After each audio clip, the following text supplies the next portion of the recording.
My name is Ethan, and I am 34 years old. Yesterday I found a certified letter in my mailbox from a law firm demanding I voluntarily swap my house for my sister Sarah's cramped apartment. The document contained legal jargon about family obligations and property redistribution. What shocked me most was seeing my own father's signature at the bottom, as a family guarantor.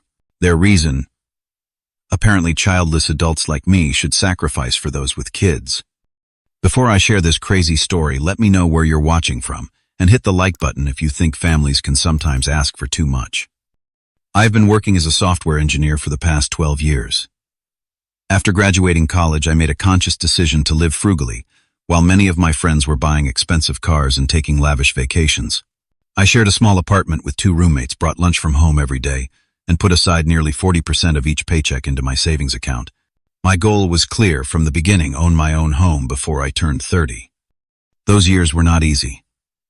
I took on freelance projects during weekends, worked overtime whenever possible, and passed up many social events to focus on building my career and financial stability. My dedication paid off when at 29, I was able to put a substantial down payment on a 3-bedroom house in a nice neighborhood about 20 minutes from downtown. The house cost $650,000, which was a stretch for me, even with my savings, but I knew it was a solid investment. It is not a mansion by any means, but it has a decent-sized backyard with a small swimming pool, a kitchen I renovated myself, and enough space for me to have both a home office and a guest room. The neighborhood is quiet, has good schools nearby, and property values have been steadily increasing over the years. After purchasing the house, I spent countless weekends fixing it up. I learned plumbing from YouTube videos, installed new hardwood floors in the living room, and completely redid the main bathroom. Every corner of this house has my personal touch and represents years of hard work and sacrifice. My sister Sarah is 4 years younger than me and took a very different path in life. She met her husband Marcus in college, and they got married shortly after graduation. They had their first child, Lily, when Sarah was 26, and their second, Noah, 2 years later. Sarah works part-time as a graphic designer while Marcus has a job in finance. They currently live in a 2-bedroom apartment about 40 minutes from downtown. Their rent is reasonable, but the apartment is getting cramped with 2 growing children. The neighborhood is okay, but the school district is not among the best in the area. Marcus often complains about his hour-long commute to work. Our family dynamics have always been a bit complicated. Growing up, our parents, especially our dad, seemed to favor Sarah. She was the sociable one, bringing home friends and lighting up rooms with her personality, while I was more reserved and focused on my studies and later my career. The favoritism was subtle but noticeable in small ways, like Sarah getting a new car for her 16th birthday while I had to work summer jobs to buy a used one when I was the same age. Our mom passed away 5 years ago, after a short battle with cancer. Her death affected all of us deeply, but it seemed to hit our dad particularly hard. He lives alone now in the house where Sarah and I grew up, about 30 minutes from my place and an hour from Sarah's apartment. Despite the subtle favoritism towards Sarah while growing up, Dad and I maintained a good relationship.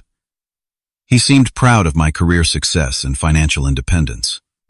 As for my personal life, I have dated on and off over the years, but never found someone I wanted to settle down with permanently. My last serious relationship ended 2 years ago, when my girlfriend at the time wanted to move in together and start discussing marriage, but I was not ready for that level of commitment.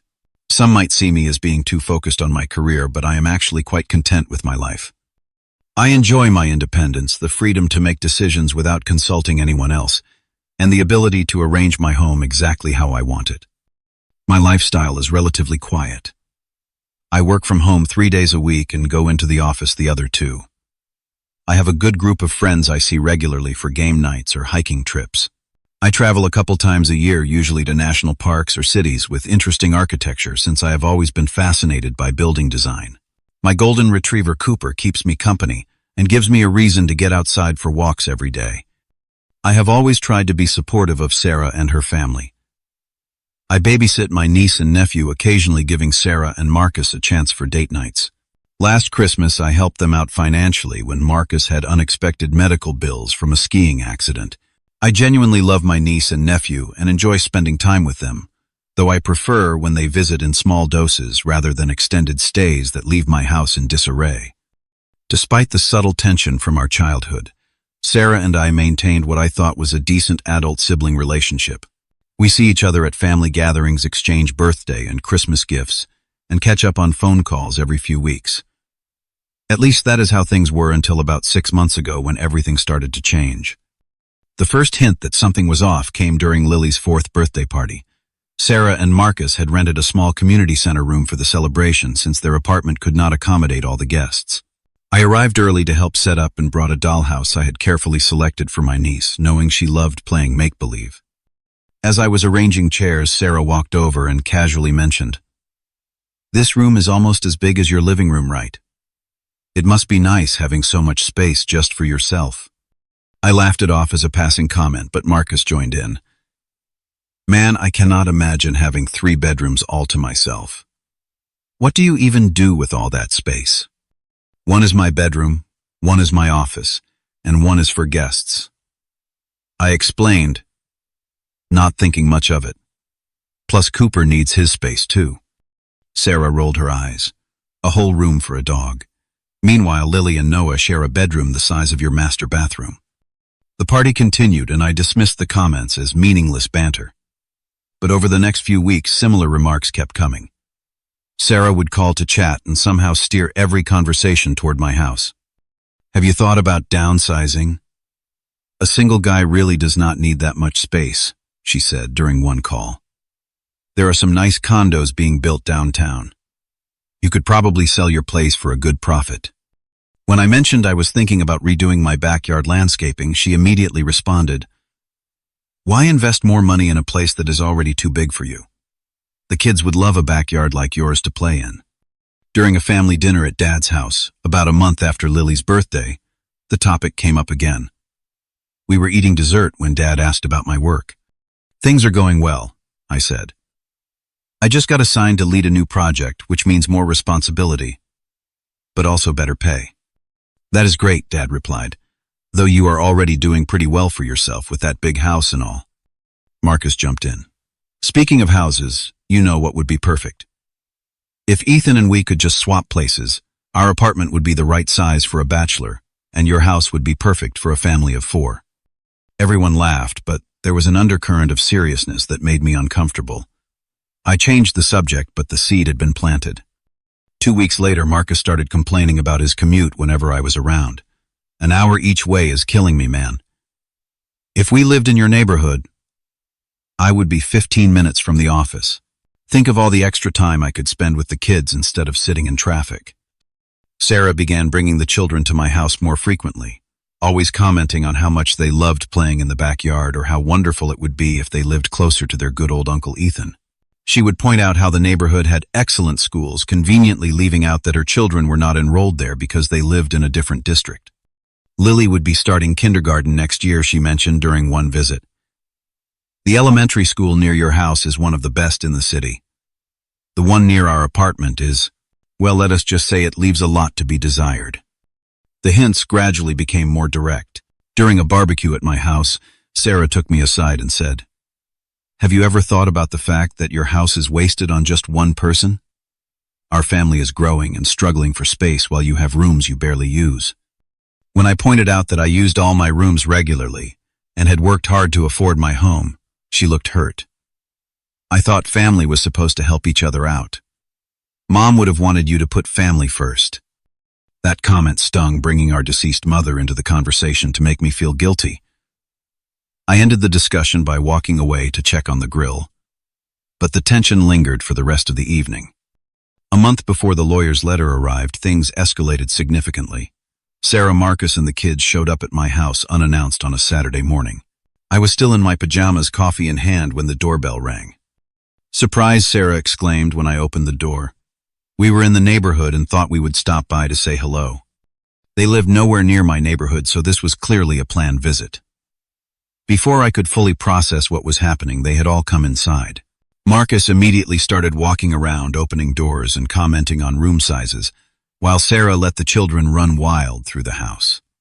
"This would make a perfect playroom," Marcus said, standing in my home office where I spend most of my working hours. And the guest room would be ideal for Noah when he gets older and needs his own space. I watched in disbelief as they essentially mapped out how they would use my house if it were theirs. When Sarah suggested they take measurements just out of curiosity, I finally put my foot down. "Look, I appreciate the visit, but I am not comfortable with you treating my house like it is up for grabs," I said firmly. "I worked hard for this place, and I have no plans to leave it." Sarah's face fell. "So you are saying your personal comfort is more important than your niece and nephew having a good education and a safe place to play?" "That is not what I said," I replied, feeling my patience wearing thin. "But this is my home, not a family community property to be redistributed." The visit ended awkwardly, with Sarah hurrying the kids out while giving me disappointed looks. Marcus shook his head as they left, muttering something about selfishness. In the following weeks, I began hearing from extended family members that Sarah was telling everyone how I was refusing to help her family despite my excessive living situation. She had apparently been painting me as the selfish bachelor uncle who cared more about his own comfort than his struggling sister's family. My aunt called to ask why I was being so difficult about helping Sarah. My cousin sent a text saying I should think about what Mom would have wanted. Even my dad called, his voice heavy with disappointment. "Son, I raised you to look out for your family," he said. "Sarah has 2 young children, and they need more space and better schools. You have more than you need. Why cannot you be more understanding?" "Dad, I worked incredibly hard for my house," I tried to explain. "I made sacrifices for years to afford it. It is not fair to expect me to give it up just because Sarah chose a different path." "Life is not about fair," he replied. "It is about family taking care of family." The conversation ended with neither of us satisfied, and I hung up feeling a growing sense of unease. Something had shifted in my family dynamic, and I was suddenly being cast as the villain for simply wanting to keep the home I had earned through years of hard work and sacrifice. Little did I know that this was just the beginning, and that the real shock was still to come in the form of a certified letter from a law firm. It was a Wednesday afternoon, and I was working from home, focused on debugging a particularly tricky piece of code. Cooper was napping at my feet when the doorbell rang. Annoyed at the interruption, I went to answer it, finding a courier who needed my signature for a certified letter. "Sign here, please," he said, handing me an electronic pad. I scribbled my signature, took the envelope, and closed the door, wondering what official document could be important enough to require tracking. The return address showed a law firm I had never heard of, Blackwood Peterson and Associates. For a moment I worried it might be related to work, perhaps some copyright issue with code I had written. I tore open the envelope and pulled out several stapled pages of legal documents. The heading read Family Property Exchange Agreement, which immediately struck me as odd. As I began reading, my confusion quickly turned to shock, then to anger, and finally to a deep sense of betrayal. The document, drafted in dense legal language, essentially proposed a property swap between myself and Sarah.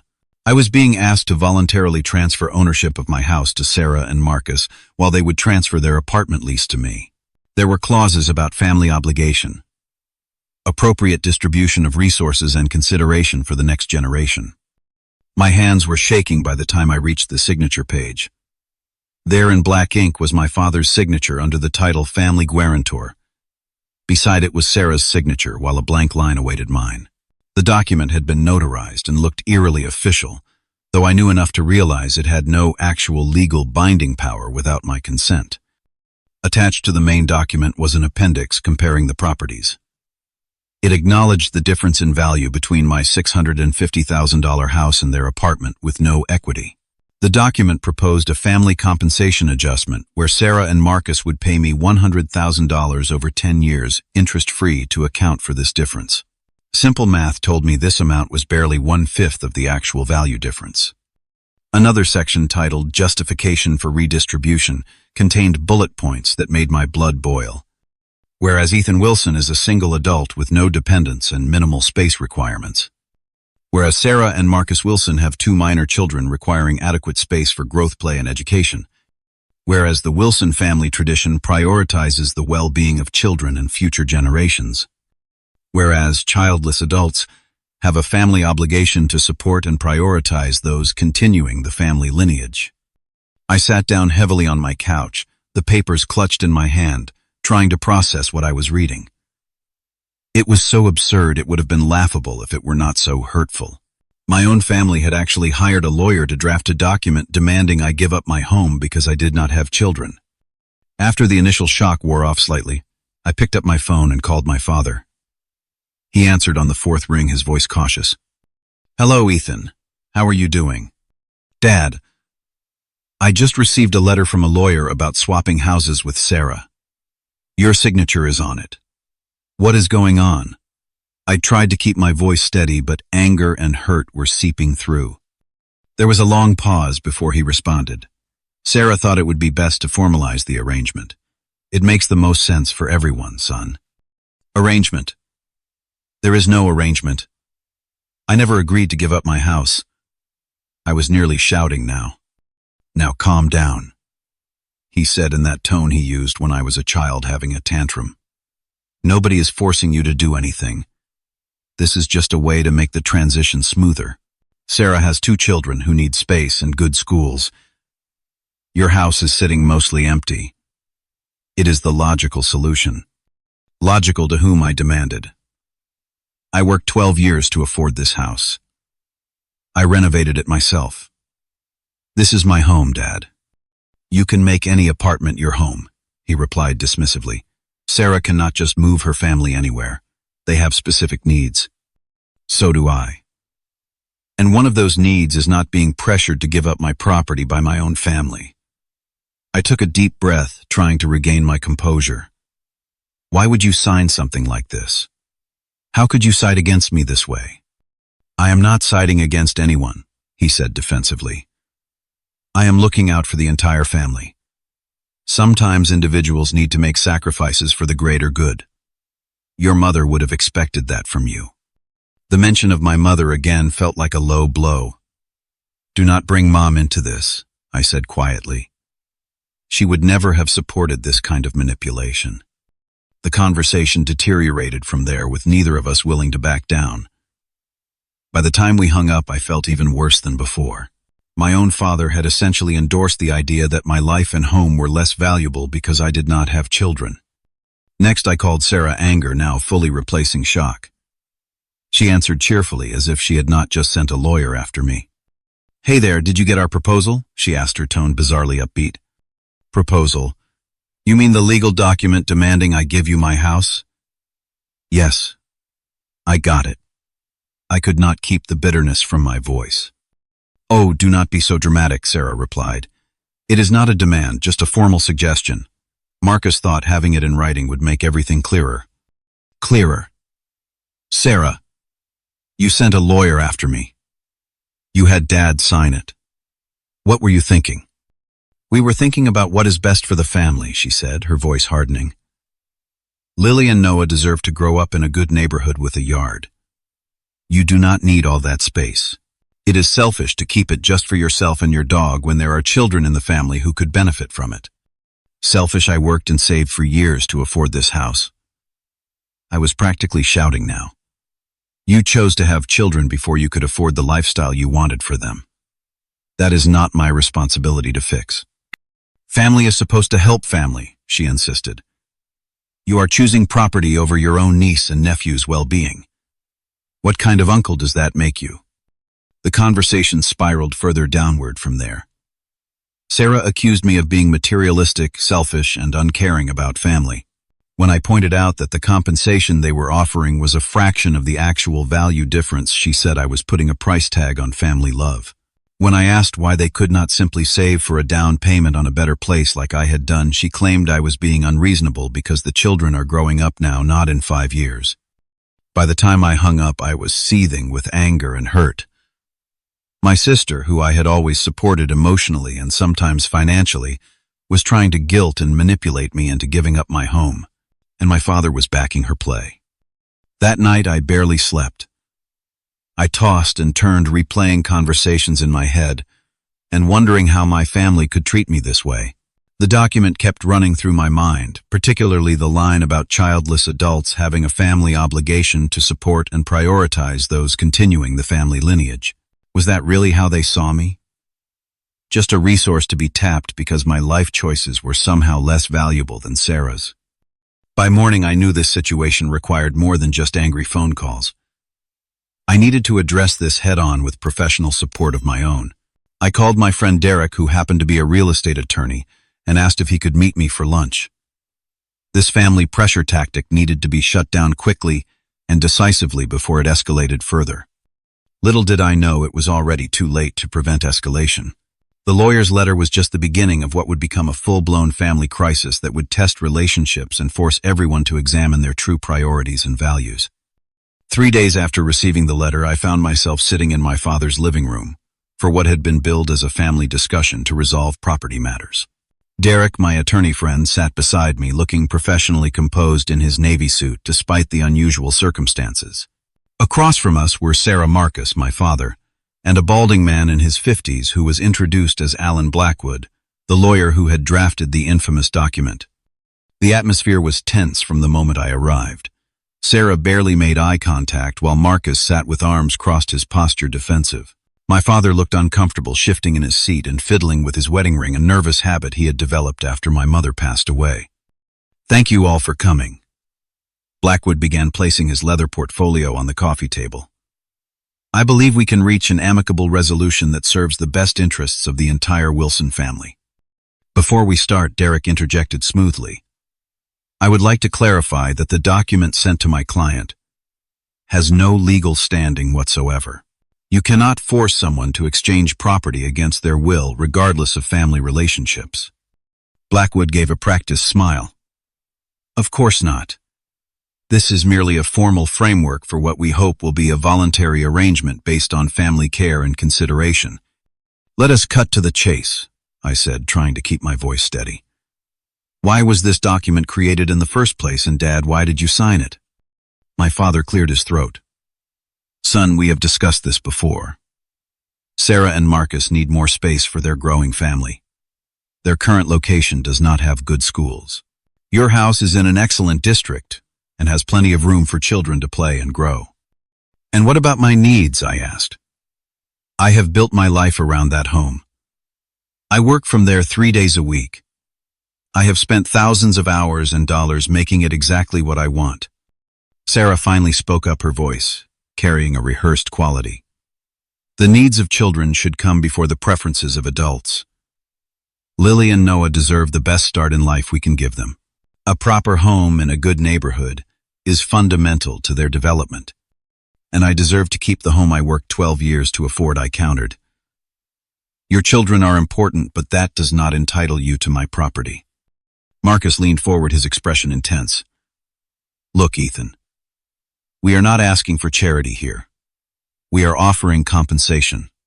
$100,000 for a house worth $650,000.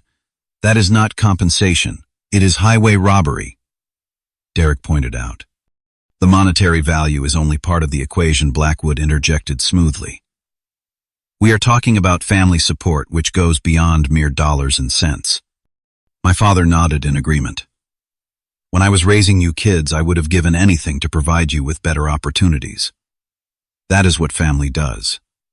We sacrifice for the next generation." "But Dad," I said, struggling to keep my emotions in check, "you are asking me to make all the sacrifice while Sarah and Marcus get all the benefit. How is that fair?" "Life is not about fair," Sarah said, echoing our father's words from our previous phone conversation. "It is about taking care of family. You have no idea what it is like trying to raise 2 children in a cramped apartment with noisy neighbors and schools we are afraid to send our kids to."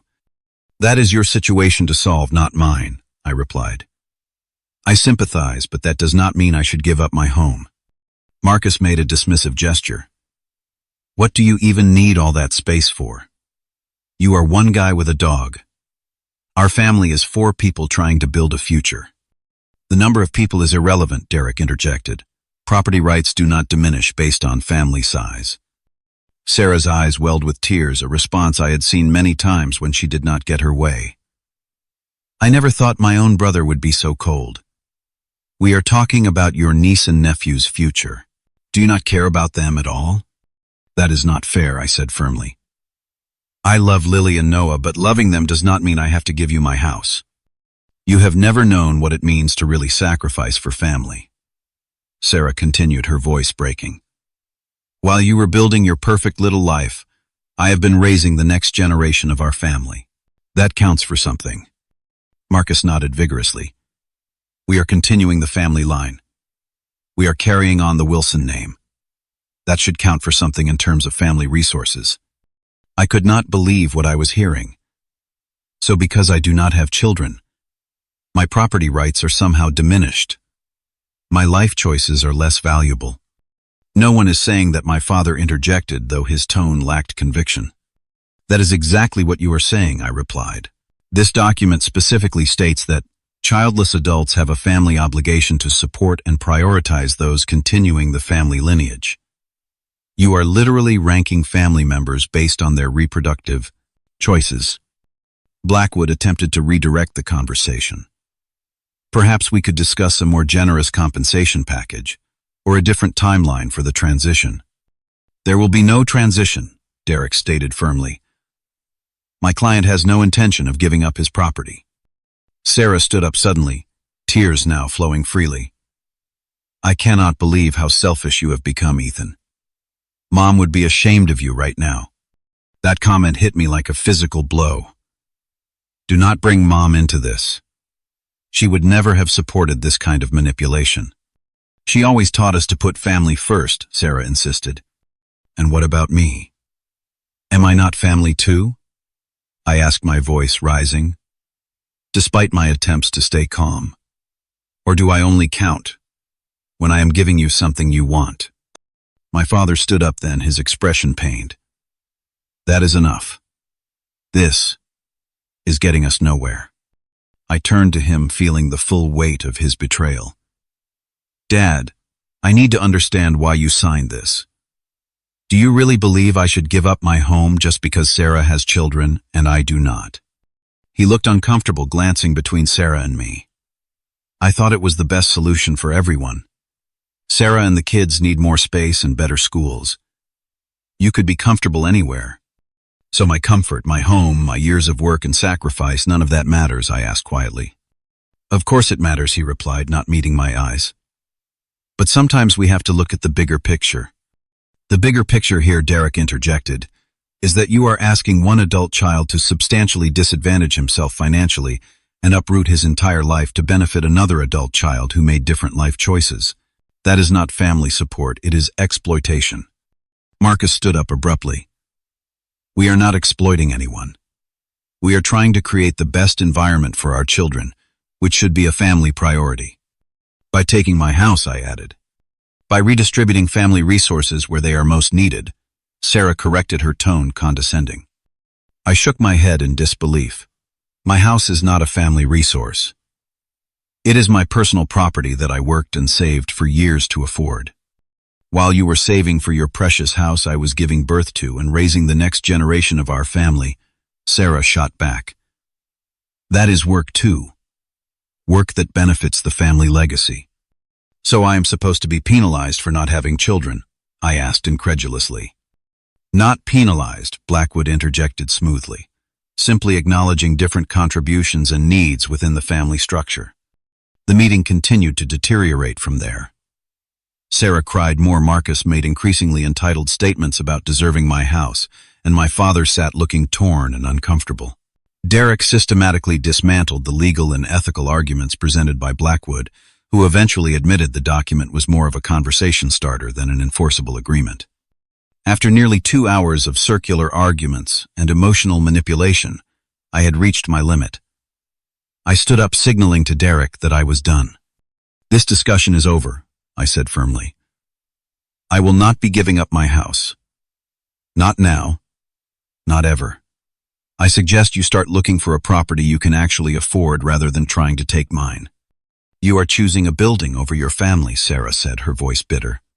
No, I am choosing not to be manipulated and guilted into giving up something I worked incredibly hard for, I replied. That is a boundary I have every right to set, even with family. As Derek and I headed for the door, my father followed us. "Ethan, please think about this some more. Family should come first." I turned to look at him, feeling a profound sadness beneath my anger. "I have always been there for this family, Dad. I have babysit, helped financially when needed, and been supportive in countless ways. But this crosses a line. And the fact that you signed that document without even talking to me first feels like a betrayal I am not sure I can get past." With that, I walked out, leaving behind a family situation that had just gone from tense to potentially irreparable. In the car, Derek assured me they had no legal grounds to force me to give up my house, but we both knew this was no longer about legal rights. It was about family bonds being tested by unreasonable expectations and a profound difference in values. As I drove home, I wondered how we would move forward from here, and whether my relationships with my father and sister could ever be the same again. In the weeks following that disastrous family meeting, what had begun as an unreasonable request rapidly evolved into a coordinated pressure campaign. Sarah and Marcus apparently decided that if they could not legally force me to give up my house, they would try to make my life so miserable that I would surrender it voluntarily. The first tactic involved the extended family. 3 days after the meeting, my phone began ringing with calls from relatives I rarely spoke with. My Aunt Patricia, my father's sister, called first. "Ethan, honey, I heard about the situation with Sarah," she began, her voice dripping with forced concern. "I just want to understand why you are being so difficult about this. Family should support each other." "Aunt Patricia, I have always supported Sarah and her family," I replied calmly. "But giving her my house crosses a line I am not willing to cross." "But she has children, dear. Surely you can see they need the space more than a single man does." This pattern repeated with various cousins, my father's brother, and even my mother's elderly aunt. Each conversation followed the same script: expressions of disappointment, in my selfishness reminders that Sarah had children while I did not, and suggestions that my mother would have wanted me to make this sacrifice. It became clear that Sarah had been systematically contacting every family member, presenting a one-sided story that cast her as the struggling mother and me as the selfish bachelor hoarding space. About a week after the calls began, my father called with a new angle of attack. "Son, I have been thinking about my will," he said without preamble. "I am considering making some changes to reflect family contributions." The implication was clear. If I did not comply with Sarah's demands, I would be cut out of my father's will. While I had never counted on inheritance and was financially independent, the threat still stung deeply. My own father was using his final wishes as leverage against me. "That is your right, Dad," I said, trying to keep my voice steady. "But if you are changing your will to punish me for not giving Sarah my house, I think that says more about your priorities than mine." He made a non-committal sound and changed the subject, but the threat lingered between us like an unwelcome guest. Meanwhile, Sarah ramped up her own tactics. She began bringing Lily and Noah to my house at least twice a week, always unannounced. They would ring the doorbell during my work hours, disrupting my meetings and concentration. "The kids really wanted to see their Uncle," Sarah would say innocently as they pushed past me into the house, "and they love playing in your yard so much." During these uninvited visits, Sarah would make pointed comments as the children ran around the house. "Look how much space they have to play here, unlike our cramped apartment." Or, "Imagine if this was their home, how wonderful it would be for them." The children, who I genuinely loved despite their parents' behavior, would be encouraged to make comments like, "Uncle Ethan, I wish we could live here forever," clearly coached by Sarah. During one particularly intrusive visit, I found Sarah in my home office, opening drawers and examining my workspace. "What are you doing?" I asked, startled to find her going through my things. "Just seeing how much of this furniture would need to be moved out when we set this up as Noah's room," she replied casually, as if the property transfer was a done deal. "Sarah, this needs to stop," I said firmly. "You are not getting my house. These visits and comments are inappropriate and unwelcome." She looked at me with exaggerated hurt. "We are just visiting family. Are you saying you do not want to see your niece and nephew anymore?" This emotional manipulation became a constant feature of our interactions. Any boundary I tried to set was twisted into evidence of my supposed lack of care for the children. The situation escalated further when I discovered that Marcus had been taking video tours of my house during their visits and posting them on social media. One evening, a colleague sent me a link to Marcus's Facebook page where he had posted a walkthrough of my main floor with the caption, "Single guy living in all this space, while a family of 4 squeezes into a tiny apartment. Something wrong with this picture."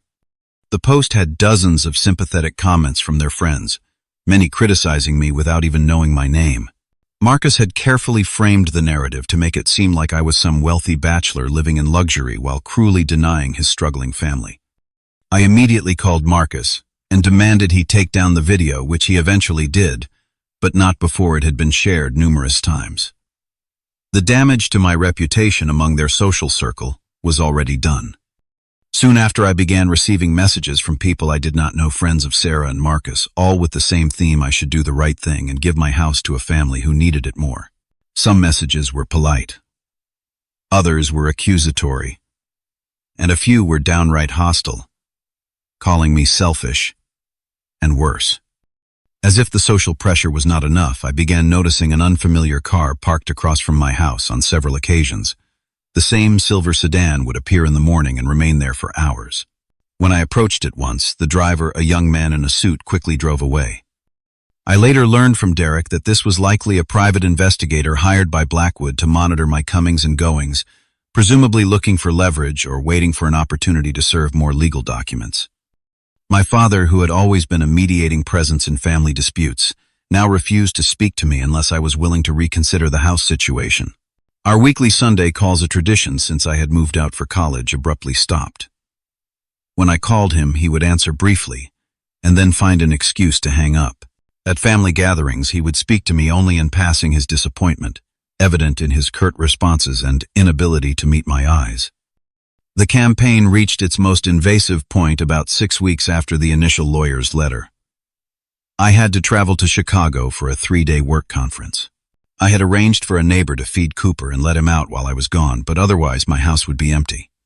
On the second day of the conference, I received a panicked call from my neighbor, Mrs. Rodriguez. "Ethan, I went to check on Cooper as we arranged. But Sarah and Marcus are in your house. They said they had your permission to be there while you are away. But something seems off. They are measuring rooms and taking photos." I was furious. "They absolutely do not have my permission. Please call the police immediately and report them for trespassing." By the time I was able to catch a flight back the next morning, the situation had escalated dramatically.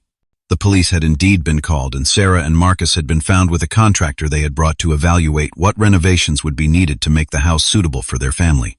They had somehow obtained a spare key I had once given my father for emergencies. When confronted by the police, Sarah had broken down in tears, claiming there had been a misunderstanding and that she thought I had given permission for them to look around while I was away. The officers, uncomfortable with what appeared to be a family dispute, had simply escorted them off the property without filing charges. When I arrived home, I found measuring tape marks on my walls, furniture that had been moved, and drawers that had been opened and not properly closed. They had been thoroughly evaluating my home, as if their ownership of it was inevitable. I immediately called Sarah, my anger beyond anything I had felt before. "You broke into my house," I shouted when she answered. "You brought a contractor to my property without my permission. That is breaking and entering, Sarah." "Do not be so dramatic," she replied defensively. "We used a key, so nothing was broken. And we are family, so it was hardly entering unlawfully." "I called the police on you," I reminded her. "How much clearer can I make it that you are not welcome in my house without permission?" Sarah's voice turned cold. "I cannot believe you would call the police on your own sister. Do you know how traumatizing that was for the children? They saw their mother being questioned by officers like some kind of criminal." "You should have thought of that before trespassing in my home," I replied. "Where were the kids while you were measuring my bedroom for your furniture, by the way?" "They were with us, of course," she said, as if I was being ridiculous. "We wanted them to get a feel for their potential new rooms." This casual admission that she had brought the children along for an illegal entry into my home to continue the fantasy that they would soon live there was the final straw. I realized then that reasoning with Sarah and Marcus was futile. They had convinced themselves they were entitled to my property and would stop at nothing to get it. "Sarah, listen carefully," I said, keeping my voice as steady as possible. You, Marcus, and the children are no longer welcome at my house without an explicit invitation from me. If you come here again uninvited, I will press charges for trespassing, family or not. I am changing my locks today, and I want my spare key back from Dad immediately." "You would really press charges against the mother of your niece and nephew?" she asked incredulously. "Yes," I said without hesitation. "Because you have shown that you have no respect for my boundaries or property rights. Stay away from my house, Sarah. I mean it." I hung up before she could respond and immediately called a locksmith. As I waited for them to arrive, I sat on my back porch with Cooper trying to process how my family relationships had deteriorated to this point. My sister was willing to break into my home. My father was supporting her entitlement to my property, and extended family members were being recruited to pressure me into submission. What had started as an unreasonable request had evolved into a family-wide campaign of emotional manipulation, social pressure, and now criminal trespassing. And somehow in the twisted narrative being spun by Sarah and my father, I was still the villain of the story simply for wanting to keep my own home. The realization that this conflict was not going to resolve itself through reasonable discussion was both disheartening and clarifying. I would need to take more decisive action to end this situation once and for all. 2 days after changing my locks, I received yet another certified letter, this time notifying me of a family property dispute resolution hearing scheduled at Blackwood's law office. The document used quasi-legal language to make it seem official, though Derek quickly confirmed it had no actual legal standing. It was essentially an attempt to intimidate me with the trappings of legal proceedings without the substance. "They are trying to wear you down," Derek explained over coffee at my kitchen table. "Keep applying pressure until you give in, just to make it stop." "Well, it is not going to work," I said firmly, "but I am tired of being on the defensive. It is time to find out exactly what is going on here." That afternoon, I called my father and requested a private meeting, just the two of us. He hesitated, but eventually agreed to meet me for lunch at a neutral location, a diner halfway between our homes. When I arrived, he was already seated in a corner booth, looking older and more tired than I had seen him recently. We ordered food neither of us would end up eating much of, and then I got straight to the point. "Dad, I need to understand why you are supporting Sarah in this. You raised us to respect each other and to work for what we want in life. This goes against everything you taught us." He fidgeted with his napkin, not meeting my eyes. "Your sister has children to think about. The future of our family name rests with them. And that justifies trying to take my house. Come on, Dad. There has to be more to it." After a long pause, he sighed deeply. "Sarah told me they are in financial trouble. Marcus made some bad investments, and they have significant debt. She said if they had your house, they could sell it, pay off their debts, and still have enough for a decent place in a good school district." I sat back, stunned. So this was never about the kids needing more space or better schools. They want my house so they can sell it. Not immediately, he backpedaled. But yes, eventually that was the plan. Sarah said it would solve all their problems, and since you are doing well financially, you could easily buy another place. "Did she tell you they offered me 1/5 of the actual value difference as compensation?" I asked. He looked surprised. "She said the arrangement was fair to everyone." "Dad, they wanted to essentially take over $500,000 of equity I have built." "How is that remotely fair?" His expression told me he had not known the full financial details. I may have signed that document without understanding everything, he admitted quietly. Armed with this new information, I decided to investigate further. I spent the next several days gathering evidence, including emails Sarah had sent me over the past year. In one dated just 3 months earlier, she had casually mentioned that Marcus was finally getting his finances back on track after that investment mess last year. In another, she had complained about credit card debt, making it impossible for them to qualify for a mortgage. I also found social media posts where Marcus had bragged about investment opportunities that later disappeared from his feed, presumably because they had failed. There were vacation photos from just 6 months ago showing them at an expensive resort, hardly the behavior of a family struggling to make ends meet. With Derek's help, I also obtained public records about their apartment confirming they were paying well below market rate for a rent-controlled unit. Moving would actually increase their housing costs substantially, unless they moved somewhere much cheaper, undermining their claim about needing to be in a better neighborhood. The picture becoming clear was very different from the one Sarah had been painting. This was not about children needing space or better schools. It was about a financial rescue plan using my property as the solution to problems they had created themselves. Armed with this information, I decided to attend the hearing at Blackwood's office, but on my terms. Derek came with me along with a financial advisor friend who specialized in real estate investments. We brought copies of all the evidence we had gathered, including printouts of Sarah's emails and social media posts that contradicted her claims. When we arrived, Sarah, Marcus, my father, and Blackwood were already seated around a conference table, looking surprised to see I had brought reinforcements. "Before we begin whatever this is supposed to be," I said, placing my folder on the table, "I would like to clarify a few facts." For the next 20 minutes, I methodically presented the evidence showing that Sarah and Marcus's financial situation was largely of their own making, that their apartment was actually affordable, and that their real intention was likely to sell my house to solve their debt problems. So this was never about the children needing more space, I concluded. This was about using my home as a bailout for your financial mistakes. Sarah's face had grown increasingly flushed during my presentation. Marcus stared at the table, unable to meet anyone's eyes. "That is not true," Sarah finally sputtered. "The kids do need more space and better schools." "Then why did you tell Dad you planned to sell my house?" I asked directly. "I never said that," she protested, looking at our father. "Dad, tell him I never said that." My father looked uncomfortable. "You did mention selling it as a possibility, Sarah. You said it would solve your financial problems." Marcus finally spoke up. "Look, we have had some financial setbacks. Who hasn't? But that does not change the fact that your house would be better utilized by a family than a single guy.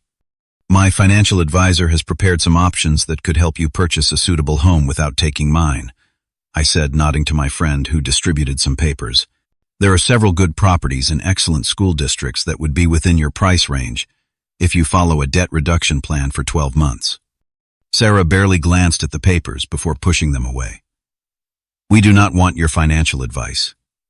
We want what is fair for the whole family. We want what is fair for the whole family. Fair would be working and saving for what you want like I did," I replied. "Fair would be taking responsibility for your own choices instead of trying to appropriate what someone else has built." Blackwood, who had been unusually quiet, cleared his throat.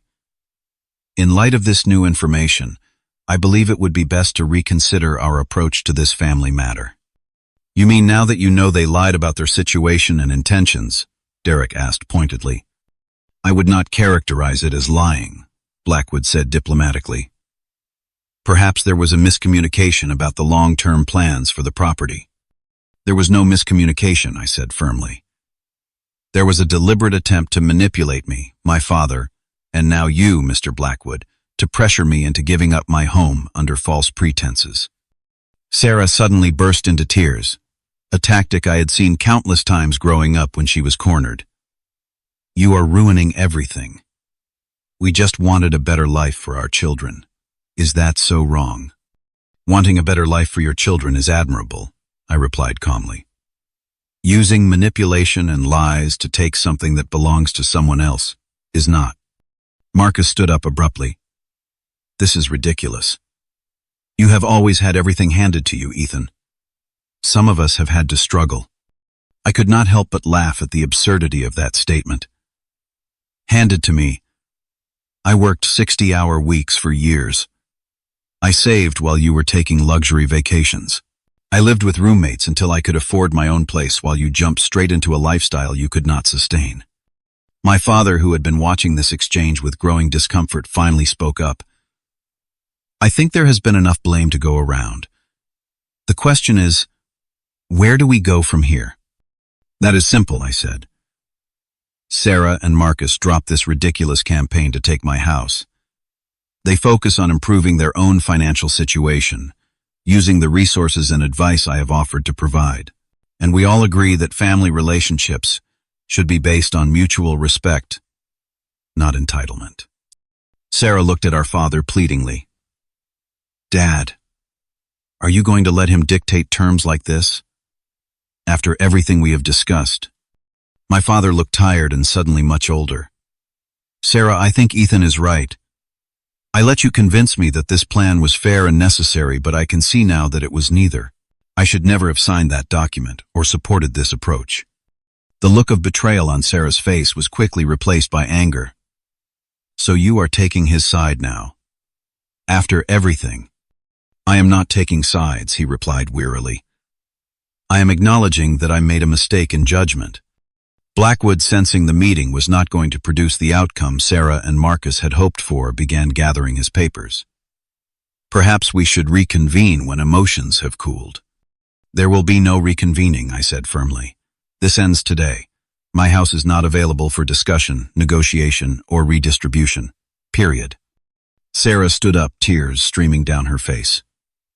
You have ruined everything, Ethan. Everything. We had it all planned out. That is the problem, Sarah, I replied. You plan to solve your problems by taking something that belongs to me without any real consideration for how that would affect my life. That is not how family should treat each other. Marcus put his arm around Sarah's shoulders. Come on, babe. Let us go.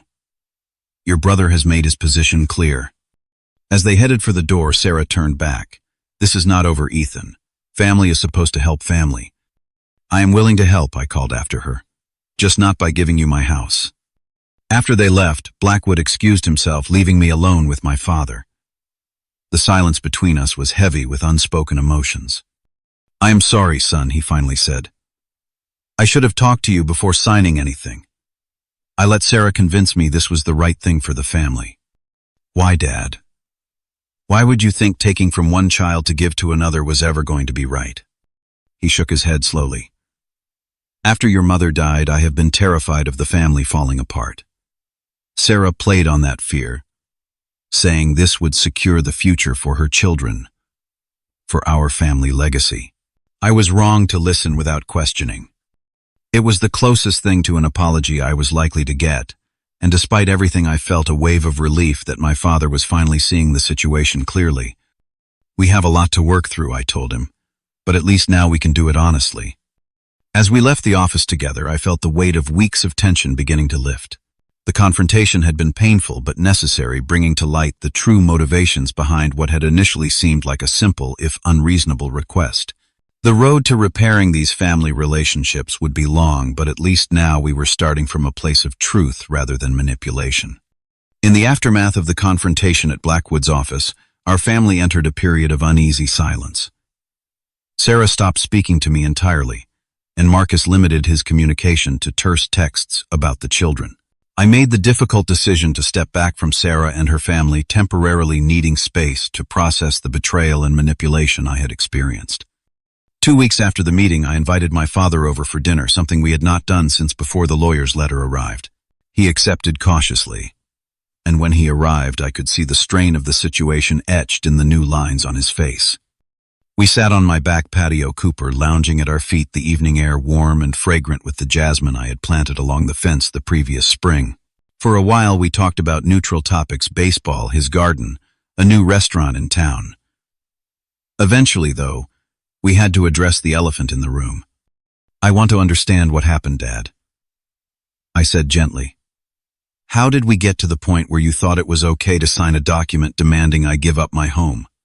He sighed deeply, staring into his glass of iced tea. After your mother died, I felt lost. Sarah stepped in, calling more often, bringing the kids over. She became my primary connection to family life. He looked up at me.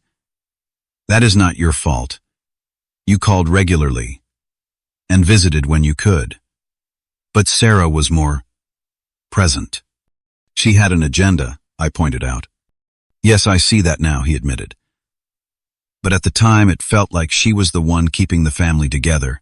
When she started talking about how difficult their living situation was, how your house would be perfect for them, it seemed reasonable to me that family resources should go where they were most needed.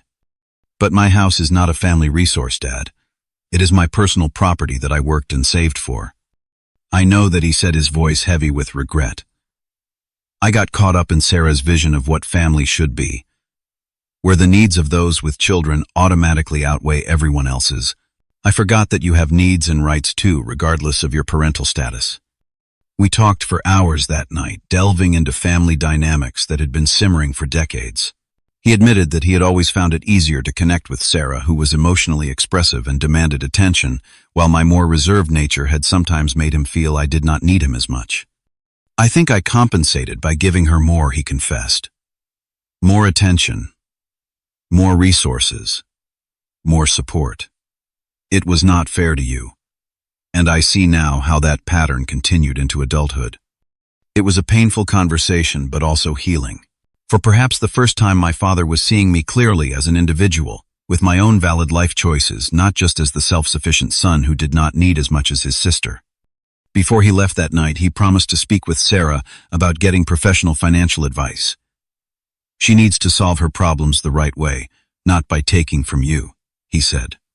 In the weeks that followed, I focused on rebuilding my sense of security in my own home. I installed a security system, something I had never felt was necessary before. I also joined a support group for people dealing with family estrangement, finding comfort in hearing stories from others who had experienced similar boundary violations from loved ones. 3 months after the confrontation, my father called to tell me that Sarah and Marcus had reluctantly agreed to meet with a financial advisor he had found for them.